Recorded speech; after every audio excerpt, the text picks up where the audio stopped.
Welcome to the Voices of Women, sponsored by the Bristol County Commission on the Status of Women.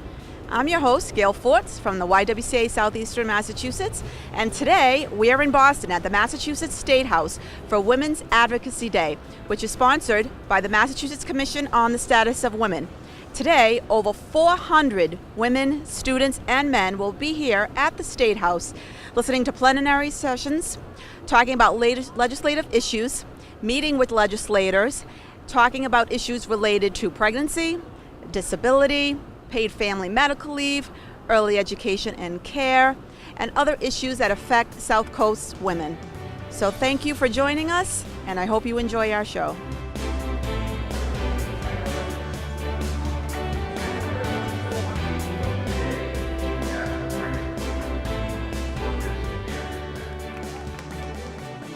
One of those big issues is certainly near and dear to my heart, but it's also near and dear to Rep. Schmidt and Rep. Sylvia's hearts, and that is the status of women.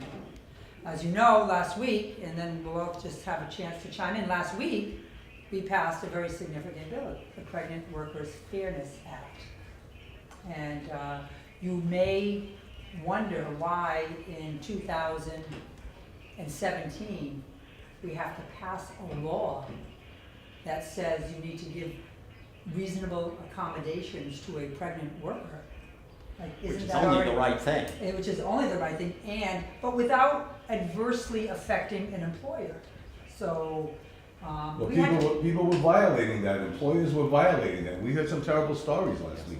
And of course, you're here with Jean and Gail, not only Ms. Gagné, but Jean and Gail, who are staunch advocates, along with the Women's Center and the Women's Fund out of New Bedford that represents the region, constantly in touch with us, reminding us, although they don't really need to remind us because these are issues that are important to all of us, how the various pieces of legislation that need to happen. Pay equity.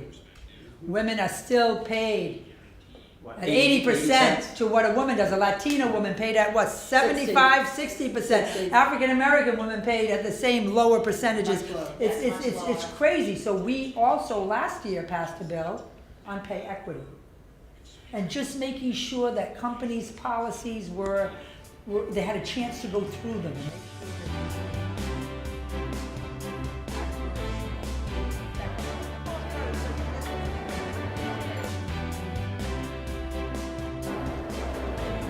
We are so fortunate to be here with the chair of the Massachusetts Commission on the Status of Women for Advocacy Day at the State House.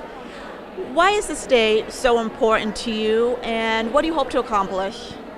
Well, this is an opportunity for women from across the Commonwealth to find their voices. The legislators look forward to this day as well because they understand that they're going to be speaking with their constituents. It's just a time when everybody can talk about the issues that women in the various regions have with their own legislators and learn about the issues that other women face, because we have so much in common across the Commonwealth. What is the primary legislative priorities that you have? I know that there's several on the list, but if you had your whim, which ones would definitely be passed this year?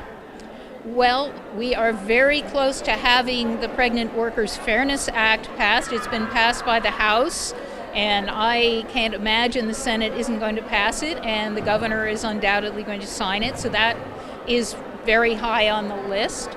I think paid family medical leave is an urgent need, and I very much hope that we can get that through this year. So those would be the two big ones. We're also hoping to finish the job of covering the entire state with regional women's commissions, and there's a bill that does just that. The access bill is very important because access to contraception may be withdrawn by the federal government, and that's something that we in Massachusetts feel very strongly about, that contraception should be both available and also free of charge. So I guess those are the big ones, but we're also looking into housing issues and issues of sexual assault and a number of other issues. So what are the next steps? Everyone that came here today, we know that there's about 400 people approximately that registered for today. What can they do after they go home? What are the next steps that they can do to help you move these agenda items forward?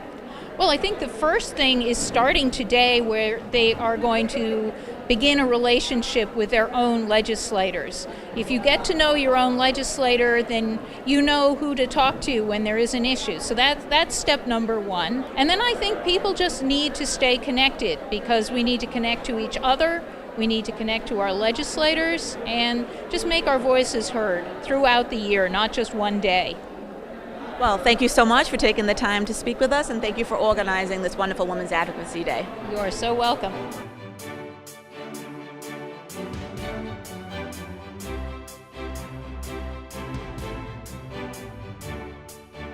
We're here with members of the Martha Briggs Educational Club at Women's Advocacy Day at the State House.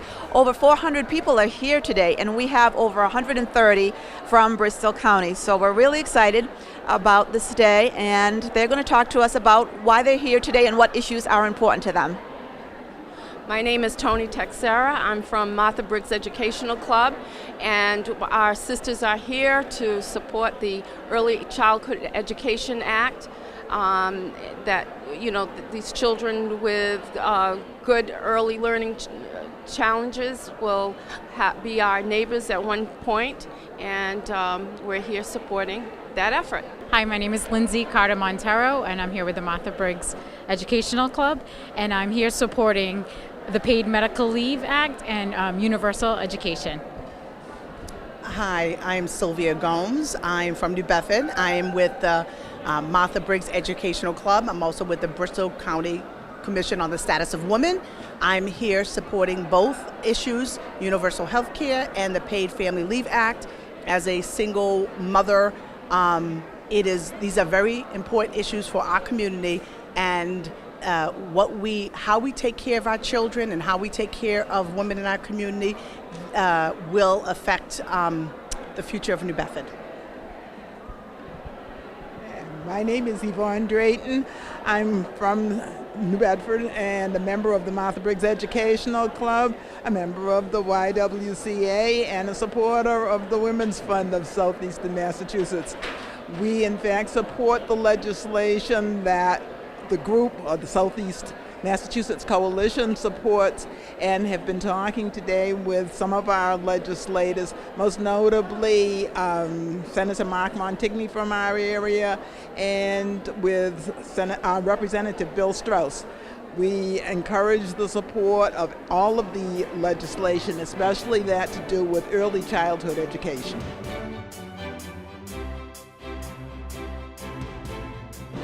We are here with some students. That is their first time here at the State House for our Women's Advocacy Day. We're very excited to have a large group. We have over 80 students in total joining us today to talk about issues important to them and their families. So let's hear about this from our students. Hi, I'm Samuel Schumann from Global Learning Charter Public School. I am a senior that will be graduating this year. I'll be continuing on to Northeastern. And I'm here today because I've always been fighting for equality, because I believe that over the years, women have always been seen as the second, and they need to be on the same line as men, because we all have great strengths and we all need the same opportunities.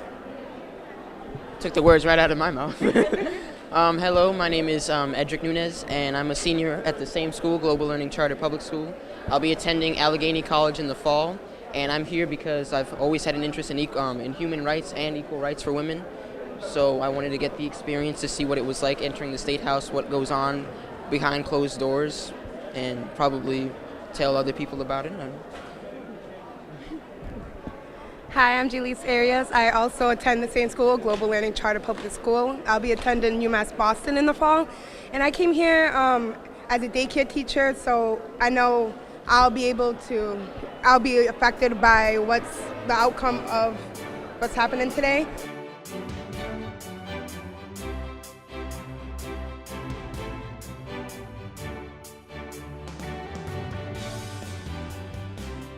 And as I'm sure I've mentioned to you before, our region has a disproportionately high percentage of publicly funded Right. childcare. Yes. So the rate reserve issue is one that really affects huge. us. And obviously, and universal pre-K, you know, both Fall River and New Bedford ready to go, you know, really wanting to see support for implementation of that. But I think sometimes if the funds aren't there, you know, like we were talking, if the funds aren't there for the teachers, they're really making very little. So, you know, this is what we need to get more funds for them to be in that, so. And thank you for the $5 million for rate reserves in the I House. was just Speaking going of to which, say, that's huge. you really have to thank the speaker. Oh, He has absolutely committed to that. You know, it's been 10 years since we created the Department of Early Education and Care.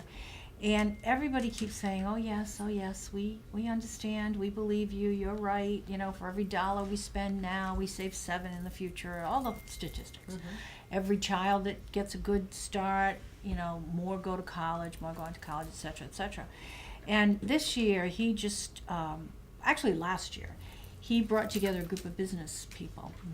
And they came out with a report that said, it's absolutely right, if we don't pay attention to the workers, the workforce, then we can't, you know what happens.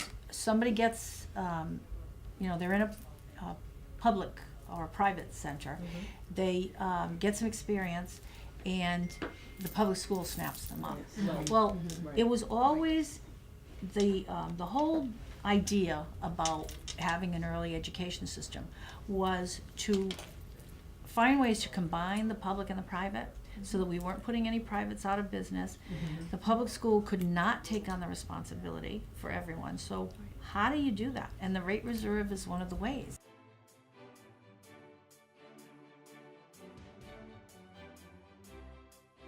We are talking with some more students that came up from New Bedford for Women's Advocacy Day for the Massachusetts Commission on the Status of Women. Could you introduce yourself, tell us your school, and why you're here today?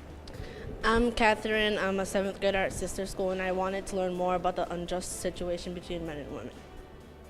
Hi, I'm Alejandra from my sister school, and I wanted to advocate for people who work in childcare and how low they're paid. Hi, I'm Casey, advocating for people with disabilities. We're here with 2 young men that are students participating in Women's Advocacy Day. We all know that it's important to have men involved in this issue because it's not just women's issues, it affects families in our community. So please tell us your name, your school, and why did you come today? I'm Isaac York, and I'm from the Global Learning Charter Public School in New Bedford. And I came because I think equality is really important for just everybody to have the same opportunities and the same abilities in the world as everyone else. And then also, I came last year and it was fun, so I thought I would come again. Great.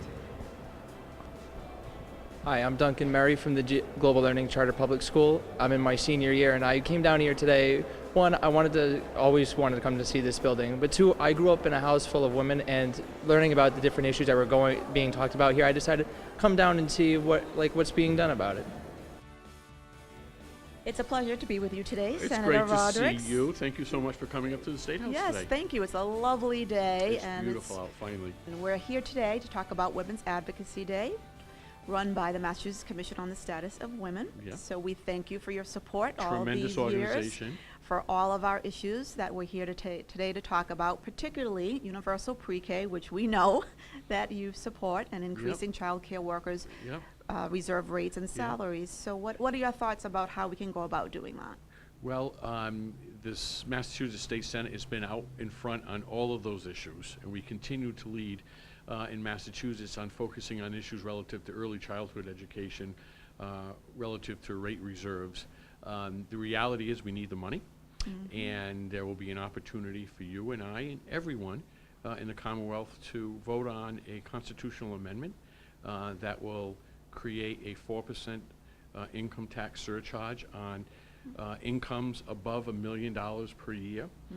All of that money will be targeted towards education and transportation, 2 glaring needs in the Commonwealth where we know we've underfunded unnecessary investments over the last decade. Okay, well, thank you again for your support on No, that. my pleasure. Fortunately, we do have paid sick leave, but we Yes. still know it's not enough. We need the paid family medical leave, Yeah. and we're here advocating for that as well. What is your stance on that issue? Well, once again, I think that's something that's attainable. There is ongoing negotiations going on. A handful of states do provide paid family leave. Until and if all sides get together, the employer and employee community, to sit down to work out the issues, once that happens, I think that Massachusetts will again be at the forefront. Right, wonderful. And similar to that, the Paid Disability Act. We know that many families, if something happens, they can't go to work, their family suffers because Right. the income that they're receiving is not sufficient enough to Right. keep their family going. What can we do, as constituents to help you and the rest of the House and Senate make this a reality for our communities? What you're doing today, by coming up here and advocating, by coming up here and ensuring that we know that it's a priority of yours. And once again, we don't need to recreate the wheel. A neighboring state next door, Rhode Island, has TDI. It works there. Absolutely. So it can work in Massachusetts also. Okay. Well, thank you for your time, and we You're thank you welcome. for your service to You're our welcome. community. You're welcome. It's a pleasure. Great to see you. Great to see you too. Yeah. It's so great that we have so many young people here today for the Women's Advocacy Day. So why was it so important to bring students with us today for this educational opportunity? I'm Sarah Winnick. I'm from our sister school, and I think one reason why I was passionate about bringing students here is because so often in our democracy we forget that our elected officials are accountable to us and actually work for us, and so to have students experience that firsthand at a young age, I think will allow them to be more active citizens for the rest of their lives. My name is Rihanna Grace. I'm the Youth Development Director at the New Bedford YMCA. And I think it's important for youth to get this experience, to be able to envision themselves in these seats. A lot of times our legislators are seen as this far-off person that's untouchable, that's unattainable. And we really want, especially the young women, but the young men as well, to be able to see themselves in these seats because they are cliche, but they are our future, and they really will be making these decisions. They'll be voting for these people. So we really want them to be able to see themselves represented. I think the notion that I see the girls, I see what their aspirations are, I see the kind of support they need, I see what their dreams are in terms of, making a difference. They're really, really motivated. And so I think this day sort of, to me, represents this intergenerational effort.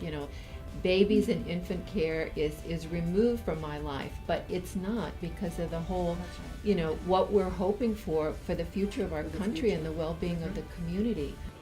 If you don't tell us, as our constituents, what is important to you, what is harming you, what is adversely hurting you, we can't help. We have to hear from you, and that is so important. Today has been an amazing day. Meeting with our legislators, seeing how our government works firsthand is a wonderful experience. It is amazing to be in a community where we can advocate for issues, that we can talk to our legislators that we vote for, that we elect. That is our rights as citizens, and the political process is one that surpasses many other systems in our community. The State House is our house. You can come and visit anytime. Our legislators were thrilled to see us make the trip to Boston to talk about issues that are important to women, children, and families in our community. So again, thank you for watching. Don't be afraid to advocate. Call, write, email your legislators and visit them, whether home office or here at the State House. Don't forget, we elect our legislators, and it's our rights to make sure that they're doing what we want. Thank you again for watching our show.